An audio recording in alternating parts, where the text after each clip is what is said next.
بسم اللہ الرحمن الرحیم. جزاک اللہ خیر. السلام علیکم ورحمۃ اللہ وبرکاتہ. الحمدللہ والصلاۃ والسلام علی رسول اللہ. اما بعد، دو عناوین مجھے دیے گئے ہیں. ایک ہے مالیہ فراہمی کے اہم اصول اور دوسرا کیپیسٹی بلڈنگ. پہلے تو یہ وضاحت کہ دونوں ایک دوسرے سے جڑے ہوئے نہیں ہیں، یعنی پیسے ملنے ہی کا نام کیپیسٹی بڑھنا نہیں ہے. دونوں الگ الگ چیزیں ہیں. مالیہ فراہمی اپنے آپ میں ایک مستقل کام ہے اور کیپیسٹی بلڈنگ میں مالیہ فراہمی کا اس کا ایک حصہ ہے. مالیہ فراہمی ایک چھوٹا سا حصہ ہے کیپیسٹی بلڈنگ کا، یعنی اپنی استعداد بنانا. اور استعداد مالیے سے نہیں بنتی، استعداد اپنی صلاحیتوں سے بنتی. تو دو الگ الگ عناوین ہیں اور میں کوشش کروں گا 15 منٹ میں دونوں عناوین کا احاطہ کرنے کی. پہلا عنوان ہے کہ مالیہ فراہمی کو لے کر کے ہم بہت سی مرتبہ الجھنوں کا شکار رہتے ہیں کہ بھائی ڈونیشنز نہیں آ رہے ہیں، لوگ پیسے نہیں دے رہے ہیں. اور ادھر ڈونر پریشان رہتے ہیں کہ بھائی پیسے کوئی ڈھنگ سے لینے والا ہم کو نہیں مل رہا ہے جس کے اوپر ہم اعتماد کر سکیں، جن کو ہم پیسہ دے سکیں. اور اس سلسلے میں ہماری بہت سی محنتیں رائے گاں اور ضائع ہو جاتی ہیں. تو چند اہم چیزوں کا اگر ہم خیال رکھیں تو بہت امید ہے کہ ہمارے کام اور وہ عطیات، ظاہر بات ہے کہ پیسہ خرچ کرنا ایک کام ہے اور اس پیسے کو صحیح استعمال کرنا ایک کام ہے. دونوں جب ایک جگہ ایک پلیٹ فارم پہ ملتے ہیں تو اس سے کوئی اچھی چیز اور خیر کی چیز وجود میں آتی ہے. غلط اس میں یہ ہوتا ہے کہ بہت سی مرتبہ ہم صحیح طریقے سے اپنے کام کو پریزنٹ نہیں کر پاتے، صحیح طریقے سے اپنے کام کو پیش نہیں کر پاتے. کیا مسائل ہیں، کیا مشکلات ہیں، ان سے ہم ڈونر کو واقف نہیں کرواتے، جس کی وجہ سے ان کا دل پیسہ دینے پہ بھی نہیں کرتا. بہت جیسے حیدرآباد جیسے شہر کے بارے میں بہت سے لوگوں کا خیال رہتا ہے کہ حیدرآباد میں بھی غربت ہے کیا، حیدرآباد میں بھی لوگ پریشان ہے کیا. لیکن شہروں کی حالات، شہروں کی غربت، حیدرآباد ہو، بمبئی ہو، کلکتہ ہو، یہاں کے جو مسائل ہیں اگر ہم اچھی طریقے سے لوگوں کے سامنے پیش کر سکیں تو اچھے سے اچھے، مضبوط سے مضبوط لوگوں کا دل بھی اس سے نرم ہوتا ہے. تو سب سے پہلے پرابلم کی وضاحت ہونی چاہیے اور ایسے پرابلم کی وضاحت ہو جس پرابلم میں ڈونر انٹرسٹڈ ہے. بہت سی مرتبہ ایسا ہوتا ہے کہ کچھ لوگ طے کر چکے ہوتے ہیں کہ بھائی انہیں ایجوکیشن میں کام کرنا ہے. اب ہم جا کر کے ان کو دن رات ان کے پیچھے لگا رہے ہیں اور ان کو میڈیکل پروجیکٹ سمجھا رہے ہیں. تو وہ صاحب کو میڈیکل پروجیکٹ سمجھ نہیں آ رہا ہے اور ہم سمجھتے ہیں کہ نہیں، ہم جو کام کر رہے ہیں اس کو وہ مان لیں اور اس پر وہ پیسہ خرچہ کریں. ایک بات یاد رکھیے، ڈونر ہمارے پروجیکٹ پر یعنی ادارے کے پروجیکٹ پر پیسہ نہیں دیتا، خود کے پروجیکٹ پہ پیسہ دیتا ہے. ڈونر کو یہ محسوس ہو کہ یہ بڑی پرابلم ہے اور میں اسے سالو کرنا چاہتا ہوں، اور کوئی اسے ایسا آدمی مل جائے جو اس کی جانب سے اس پرابلم کو سالو کرنے کے لیے آگے بڑھے، وہ دل کھول کر اس کام کے لیے پیسہ دے گا. تو پرابلم کی صحیح طریقے سے وضاحت ہونی چاہیے. بہت سی مرتبہ ایسا ہوتا ہے کہ ہم پرابلم کی تو وضاحت کرتے ہیں لیکن ڈونیشن کی رقم کے سلسلے میں کوئی کلیئرٹی نہیں دیتے. اب بولتے کچھ بھی تعاون کر دو. اب کچھ بھی تعاون کا مطلب 10 روپے بھی ہوتا ہے، 10 لاکھ بھی ہوتا ہے. تو جب ہم کسی چیز کا فنڈ ریز کرنے کی کوشش کریں تو وہ رقم کی وضاحت ہو کہ ہم آپ سے کتنے رقم کا مطالبہ کرتے ہیں. جو جس سے ہم بات کر رہے ہیں، اگر کسی ایک بڑے پروجیکٹ کے لیے ہم کام کر رہے ہیں تو اس کو ہم ڈیوائیڈ کر دیں کہ ایک آدمی کو اس کے پیر پہ کھڑا کرنے کے لیے 20,000 روپے لگتے ہیں. یہ 20,000 روپے ایک متعینہ رقم ہے، آدمی اس 20,000 کو آسانی سے نکال کر کے آپ کو دے سکتا ہے. تیسرا اہم چیز جو لوگ اداروں کے تعاون کے سلسلے میں دیکھتے ہیں وہ ادارے کی نیک نامی ہوتی ہے کہ ادارے کے کام، اس کی نیک نامی، اس کے ٹرانسپیرنسی، اس کی آڈٹ کا سسٹم. ظاہر بات ہے کہ آدمی جب پیسہ دے گا تو اس نیت سے تو نہیں دے گا کہ آدھا خرچ ہو اور آدھا کسی اور چیز میں لگ جائے. تو اس شفافیت اور اطمینان کو پوری وضاحت کے ساتھ پیش کرنا ضروری ہوتا ہے کہ جو پیسہ آپ نے اس سے پہلے لیا تھا اس کے سلسلے میں آپ کی اب تک کی نیک نامی کیا ہے، آپ کی اب تک کی ٹرانسپیرنسی کیا ہے. جتنا ٹرانسپیرنٹ آپ کا سسٹم ہوگا، جتنا اچھا آپ کا نام ہوگا، اتنے اچھے طریقے سے آپ لوگوں سے جڑ پائیں گے. اس کے بعد یہ ہے کہ لوگوں کو تبدیلی کی امید بھی ہونی چاہیے. ایسا پرابلم آپ نے بتا دیا کہ اب امید ختم ہو گئی کہ اب یہ حل نہیں ہو سکتا تو بھائی اور پیسے کیوں خراب کریں گے اس کے پیچھے. جو پرابلم سالو نہیں ہو سکتا ہے، معلوم ہے کہ اور 50 لاکھ روپے بھی اگر اس پہ ڈالے جائیں گے تو وہ گڑھے میں جائیں گے. ظاہر بات ہے کہ ایسے پروجیکٹ میں بھی لوگ خرچ کرنے کے لیے تیار نہیں ہوتے. ہمارا کام ایسے ہو کہ ہم پرابلم بتائیں اور ساتھ میں ہم یہ امید بھی دلائیں کہ یہ پرابلم اس طریقے سے حل کیا جا سکتا ہے، تو تبدیلی کی امید ہو. پھر ابھی تک آپ نے جو رقومات لوگوں سے حاصل کی ہے اس کا واضح لوگوں کے سامنے رپورٹ ہو اس کی. یہ اخلاص کے خلاف نہیں ہے. وہ جو مسئلہ ہے کہ ایک ہاتھ سے دے تو دوسرے ہاتھ کو پتہ نہ چلے، وہ اپنے خود کی رقم کے بارے میں، خود کے پیسے کے بارے میں ہے کہ بھائی آدمی اگر خود چیریٹی کرتا ہے تو ایسے انداز میں کرے کہ ایک ہاتھ سے دے تو دوسرے ہاتھ کو محسوس نہ ہو. لیکن یہاں اتقوا مواضع التہمہ والا معاملہ ہے کہ اگر ہم لوگوں سے رقومات تو حاصل کریں گے، کوئی رپورٹ اس کی شائع نہیں کریں گے، کوئی اس کا امپیکٹ نہیں بتائیں گے، کوئی اس کا فائدہ نہیں بتائیں گے, ابھی تک جو ہم نے حاصل کیا ہے اس کے سلسلے میں کوئی وضاحت نہیں دیں گے, ظاہر بات ہے کہ کیسے آپ پر اعتماد کیا جائے گا. یہاں آپ کے اوپر تہمت لگانے کے مسائل آتے ہیں, اسی لیے سابقہ کاموں کی رپورٹ ہمارے پاس ہونی چاہیے, اور پھر یہ پوری چیزوں کے ساتھ اپیل بھی ہونی چاہیے کہ دیجئے. آپ پرابلم بتا دیے, کتنے رقم کی ضرورت ہے بتا دیے, کیا کام کر رہے ہیں وہ بول دیے, لیکن آپ بول نہیں رہے ہیں منہ سے کہ دیجئے. ظاہر بات ہے کہ دینے والا بھی پھر پیسے کیوں دے گا. تو اپیل بھی ادارے کی طرف سے مستقل طور پر اس سلسلے میں ہونی چاہیے.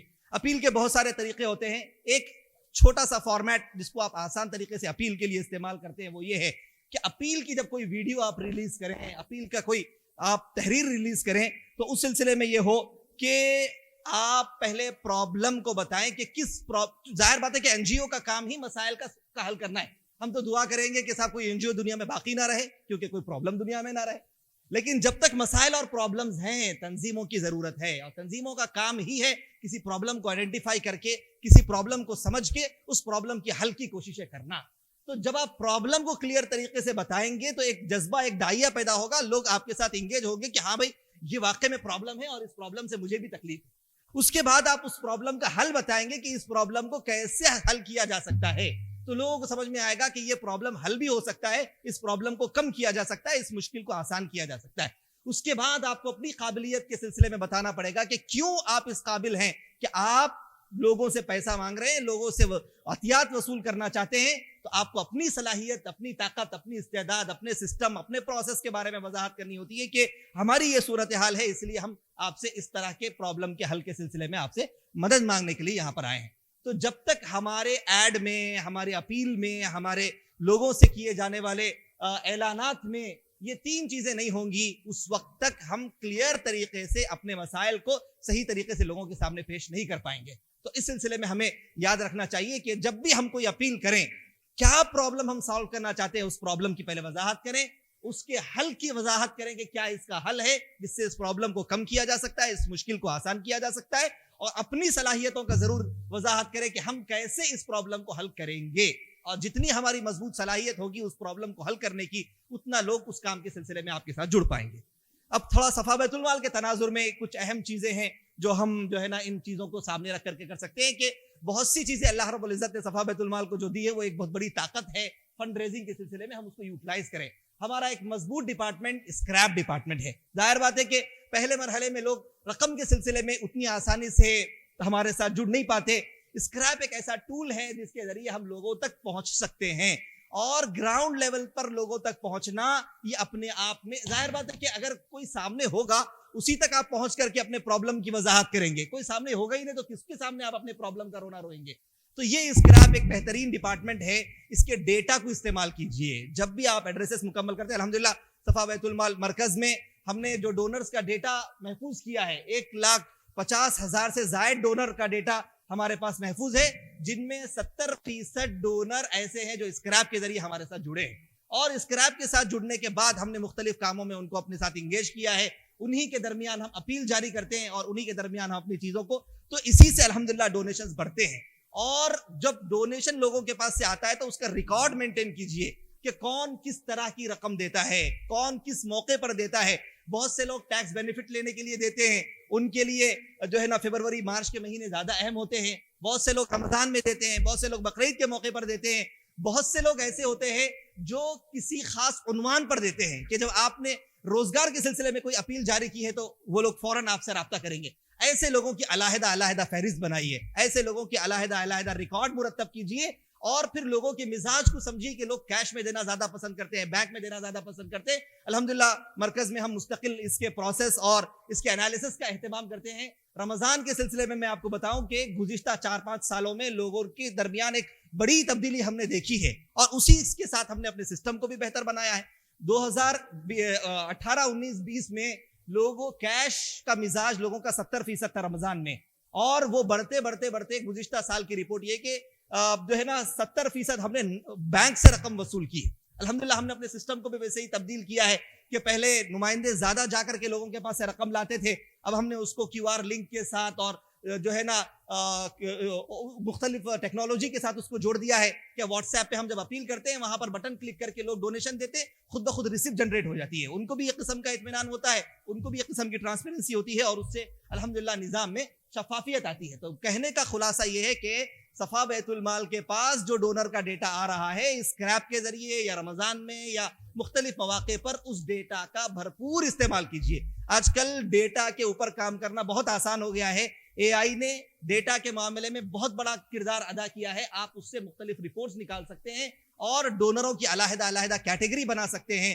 آپ اسکریپ جب آپ نے وصول کیا ہے تو آپ کا اگلا مرحلہ ڈونیشن باکس ہونا چاہیے. ان سے آپ گزارش کیجیے کہ ہمارا ایک باکس آپ کے گھر میں رکھیں. بھلے وہ باکس میں مہینے میں 400 روپے 300 روپے ہی ڈالتے ہوں, لیکن اس بہانے آپ کی ان سے ایک ملاقات ہوگی, کچھ تعارف آپ ادارے کے کاموں کا ان کے سامنے پیش کر سکیں گے, اور اس طریقے سے آپ ڈونر کو ادارے کے قریب کر سکیں گے. جب تک یہ ڈونر ادارے کے قریب نہیں ہوتے اس وقت تک ہم اپنے کاموں میں استحکام پیدا نہیں کر سکتے. ایک اہم بات یاد رکھیں کہ ادارے میں ایک مضبوط ڈونروں کا 20% ڈونر ایسے ہونے چاہیے جو ادارے کے پروجیکٹس کو بہت قریب سے دیکھتے ہوں اور آپ کے ہر پروجیکٹ میں آپ کا ساتھ دینے کے لیے تیار رہتے ہوں. انٹرنیشنل لیول پہ یہ بات کہی جاتی ہے کہ ہمارا 60% ڈونیشن 20% ڈونرز کے ذریعے آنا چاہیے. 60% ڈونیشن 20% ڈونرز کے ذریعے آنا چاہیے, تو اس سے ہمارے ادارے میں ایک قسم کا استحکام ہوتا ہے, اور باقی کا 40% ڈونیشن ہمارے 80% ڈونرز کے ذریعے آنا چاہیے. اس سے ہماری ڈیپینڈنسی کم ہو جاتی ہے کہ چند لوگوں کے ہاتھ میں ہم محدود بھی نہیں رہتے, کئی لوگوں کے ساتھ ہمارا جوڑ بھی ہوتا ہے, اور مخصوص لوگ ایسے ہوتے ہیں جو ہمارے پروجیکٹ میں ہمارا تعاون کرنے کے لیے ہمارے ساتھ کھڑے ہوتے ہیں. بہرحال یہ وقت کی کمی ہے. 60 مطلب یہ کہ آپ کو ایسا لگے کہ جو ڈونر آپ کے کاموں میں زیادہ انٹرسٹ لے رہے ہیں ان کو آپ ادارے کو بلائیے, مدعو کیجئے, ہمارے کاموں سے جوڑیے, اور ایسے پروجیکٹ میں ان کو اپنے ساتھ جوڑیے کہ کوئی بڑا کام جب ہم پلان کریں تو ان کے سامنے اس پلان کی وضاحت کر سکے. کیونکہ ہر کام ہم واٹس ایپ پہ جو ہے نا شیئر کر کے اس کے اوپر فنڈ ریز نہیں کر سکتے ہیں. کچھ کام ایسے ہوتے ہیں جس کا ویژن بہت لمبا ہوتا ہے, اور اس لمبے والے ویژن کو ہم کراؤڈ فنڈنگ کے ذریعے حل نہیں کر سکتے, ہم جنرل پبلک سے عطیات وصول کر کے حل نہیں کر سکتے ہیں. اس کے لیے ہر علاقے میں محدود آپ کے ایسے سپورٹرز کی ضرورت پڑتی ہے جو آپ کے ہر پروجیکٹ پر پیسہ خرچہ کرنے کے لیے تیار رہتے ہوں, جو آپ کے مزاج کو سمجھتے ہوں, جو آپ کے ساتھ جڑ کر کے کام کرنے کے لیے ریڈی رہتے ہوں. تو آپ کے 20% ڈونر کو آپ آئیڈینٹیفائی کریں جو سب سے زیادہ آپ کو عطیہ دیتے ہوں, جو سب سے زیادہ آپ کو ریسپونڈ کرتے ہوں, جو سب سے زیادہ آپ کے کاموں کو سراہتے ہوں. ان کو آپ بلائیے, ان کو اپنے سے اور قریب کیجیے, اور ادارے کا مستقل ان کو ممبر بنائیے. تو بہرحال یہ چند اہم کام ہیں, اور ان چیزوں کا خیال رکھنے سے ہم اپنی مالیہ فراہمی والے کام کو اور مزید مستحکم کر سکتے ہیں. دوسرا عنوان ہے جس پر زیادہ وقت نہیں ہے لیکن میں خالی اس پر ٹچ کرتے ہوئے آگے بڑھ جاؤں گا, استعداد سازی. چونکہ آج کے ہمارے اس پروگرام کا مقصد ہی کیپیسٹی بلڈنگ ہے, جو آپ دیکھ رہے ہیں کہ الحمدللہ ایسے پروگرامز کو اس میں شامل کیا گیا ہے جس سے ہمیں نئی راہیں کھلتی ہوں. صرف اپنے ہی رپورٹس, اپنے ہی کاموں کا اپنے درمیان تذکرہ کرنے کے بجائے کیا چل رہا ہے دنیا میں, کیسے بڑے بڑے کام ہو رہے ہیں. اسکل یونیورسٹی کے ڈین نے ہمارے سامنے بتایا کہ اسکل کی دنیا کیا ہوتی ہے. مائکرو فائنانس کے سلسلے میں ہم نے مہمان کو بلایا کہ کتنا بڑا کام انہوں نے اس میدان میں کیا ہے.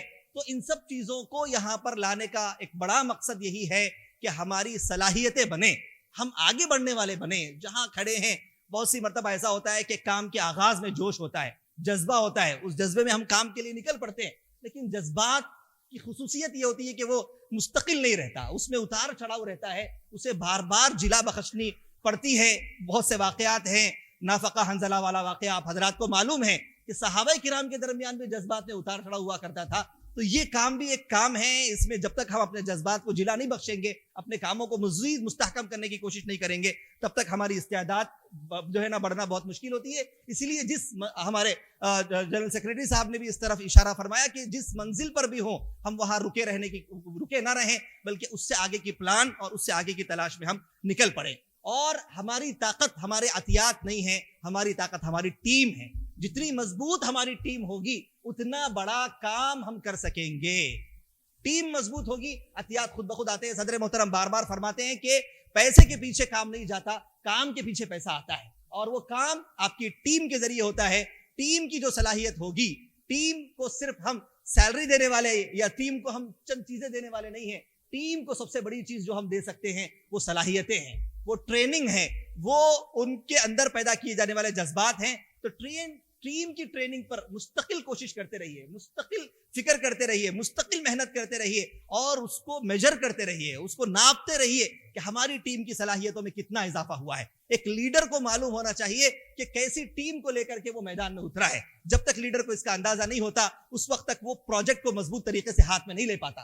بعض مرتبہ کمزور ٹیم کو لے کر کے بڑے پروجیکٹ میں ہم کود پڑتے ہیں, بڑا نقصان اٹھانا پڑتا ہے, اور بعض وقت مضبوط ٹیم رہنے کے باوجود بڑے کاموں کی ہم ہمت نہیں کر پاتے, اپنی ٹیم کی صلاحیتوں کو ہم ضائع کر دیتے ہیں. اس لیے ٹیم کی استعداد اور ان کی صلاحیتوں کے مطابق آپ کام کرتے رہیے. منزل کا پلان اسی ٹیم کی صلاحیتوں کے مطابق ہو سکتا ہے. کام کرنے کے 3 اہم کام ہیں, اس کو آپ ذہن میں رکھیں. نمبر 1, صلاحیتوں میں نکھار, مستقل صلاحیتوں میں نکھار. جس قدر باصلاحیت آدمی آپ کے پاس ہو, آپ کی کوشش یہ ہو کہ یہ اور باصلاحیت بنے, یہ اور باصلاحیت بنے, یہ اور باصلاحیت بنے. دوسرا کام یہ ہے کہ ہمارا ادارہ اس وقت مضبوط ہوتا ہے جب ادارہ پروسیس کی بنیاد پر کام کرتا ہے, سسٹم کی بنیاد پر کام کرتا ہے. جیسے ہم کو سمجھ میں آیا, ہم نے کام کر لیا, کوئی پلان نہیں, کوئی طریقہ نہیں, کام کرنے کے بعد کوئی رپورٹ نہیں. ایسا نہیں ہونا چاہیے. پروسیس بننا چاہیے. ہم کام کرنے سے پہلے پیپر پہ کلیئر آنکھوں سے اس کو دیکھیں کہ یہ کام کیسے ہونے والا ہے. پہلا مرحلہ, دوسرا مرحلہ, تیسرا مرحلہ, چوتھا مرحلہ, پھر درمیان میں چیک پوائنٹس لگائیں کہ 3 مراحل کے بعد چیک کرنا ہے, پھر 3 مراحل کے بعد چیک کرنا ہے, پھر 3 مراحل کے بعد چیک کرنا ہے.